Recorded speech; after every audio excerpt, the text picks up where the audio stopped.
So what can we do for drainage to support? Well, there's a lot of natural things we can do. We can try dry brushing, rebounding, manual drainage. We can just exercise. You can use castor oil packs, put those around the liver, the lymphatic area to stimulate. You can use bitters. You can use hydration electrolytes just to get more fluids into the system. You can use binders. So all of those we can use to stimulate. And this typically needs to be a minimum of 4 to 6 week period. So none of this can be done in a 30-day period. Here are some of the products you want to be thinking about. Dual phase detox. Take 2 twice a day. This is going to make sure that phase 1 and phase 2 are working in a balanced way. Use your HCl Digest. We've gone through this ad nauseum, but HCl Digest not only has oxbile in it, but it's got beta hydrochloride, digestive enzymes, and bitters. All of these are going to help with drainage. You can use Cellcore's Advanced Tutka. Cellcore's also got a great lymph drainage product. So there's a nice range there to be able to help lymph and bile flow. You can use glutathione and methyl X. These are both essential for phase 2 and are going to help to unburden the hepatic and lymph congestion. So burden number 2, which we'll be going through in future Tuesday sessions, is the chronic pathogen load and finding these invisible infections that look normal on a lab range. We went through a deep dive, a practical session at the live event, and we will be going through more of this in the future because this is something that you just need to understand in the depths as a functional medicine practitioner. Burden number 3 is the gut barrier breakdown. Understanding leaky gut. How do we help a patient that is immediately diagnosed when we go through and we see high zonulin, for example? Many tests test that, and we can pick that up earlier, but you can pick it up with subjective assessment as well. What are we doing? Are we understanding this? Do we know which blood markers to look for in this situation? So this I'll be going through in future talks. And number 4, the hormonal suppression. How does the infection hormone connection affect low progesterone, low testosterone, thyroid resistance, cortisol dysregulation?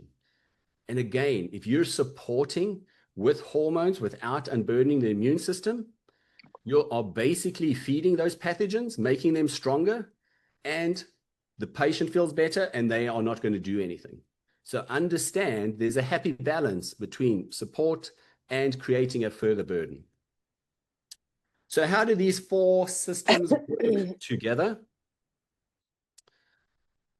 Drainage and congestion allows pathogen accumulation. It starts with good stomach health. It starts with having a balanced phase 1 and phase 2 and phase 3 detoxification. It starts with getting that lymph moving and improving the immune system that is in abundance in our lymph system. If it's not getting into the blood, into the tissue, and sitting in the lymph, it's not doing any good. Removing the pathogen burden that's damaging the gut barrier, creating inflammation, oxidative stress, creating a good gut barrier, because when it's broken down, it's going to drive systemic inflammation. And what are we doing then to be able to reduce that systemic inflammation that's suppressing the hormones? Because that, again, is why they're feeling like they're feeling. Remember, hormones are the switch in the light room. A small action creates a great hormones is going to make anybody feel fantastic. But at the end of the day, we're going to have a weakened immunity, and that is where we're getting MSQs at 10, a great normal lab in normal lab ranges, and somebody that has cancer, somebody that has autoimmune conditions, somebody that has a cardiovascular event, because that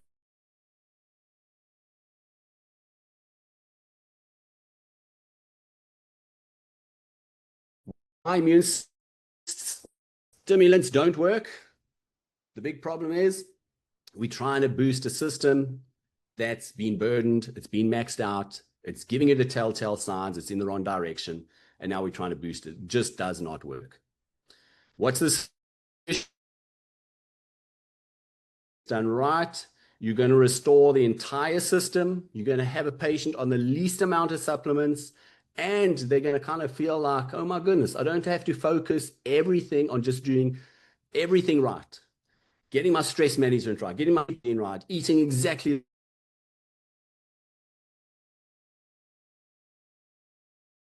everything right, because that's resilience. And when you have resilience, then you've got a little bit of leeway. At the moment,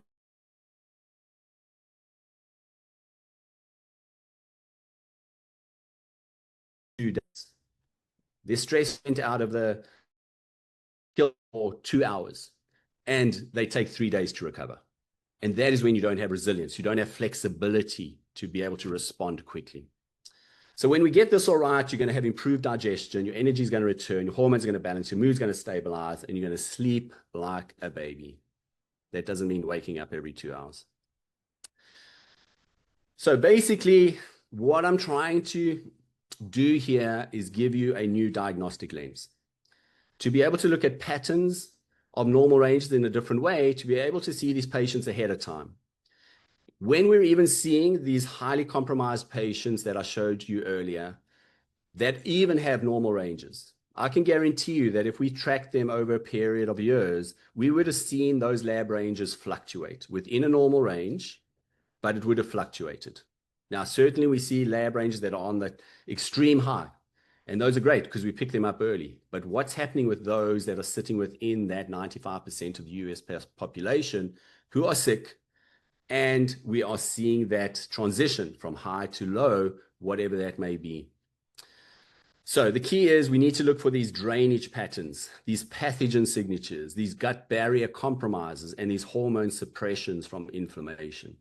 When we can see these patterns, you're going to become the authority. You're going to be the one that somebody reaches out to you and says, oh my goodness, I'm feeling like crap. I've just done blood work. Doctor said that everything looks good. Can you have a look at them? You have a look at them and you give them a response that just floors them because, oh my goodness, you can pick all this up. Tell me how to work with you. So you can use the knowledge I'm teaching you here as a marketing tool to be able to create the credibility for somebody to say, what level of support do you offer? And you can give them the 3 different levels that we offer. So ultimately, this is a better way. We're all in this field because we know there's a better way. We know conventional medicine boost the immune system approach is broken. But if we're just replacing pharmaceutical immune stimulants with natural ones without addressing the underlying burden, we're making the same mistake. The patients who aren't responding to your immune protocols, those are probably the ones that need to be looked at with a different lens to unburden the immune system. At the bottom line is we need more practitioners thinking at a mastery level and not just following protocols, but thinking beyond the standard lens. So next week, as Gabby mentioned, I'm going to be going through the Thrive9 hormone app assessment, and I'm going to be going through the marketing sequence that we are using and showing you how we present a call to action to enter into a low tier 6-month protocol. The only way for you guys to have time freedom and to be able to serve your patients at the highest level while creating a financial abundance and financial freedom is to be able to have a scalable program structure that serves both groups and custom clients. And there's a very specific way of pricing these models. We're going to be going through that next week to show you exactly how this works. So this is the framework as well that we're going to be, I'm taking my high tier, mid tier, and low tier clients through because I know it's the safe way to do it. And ultimately, we need to be safe practitioners. When we're safe practitioners and we get results, you're going to get a ton of referrals. Okay, let me stop sharing. Okay, let me know if you got any questions.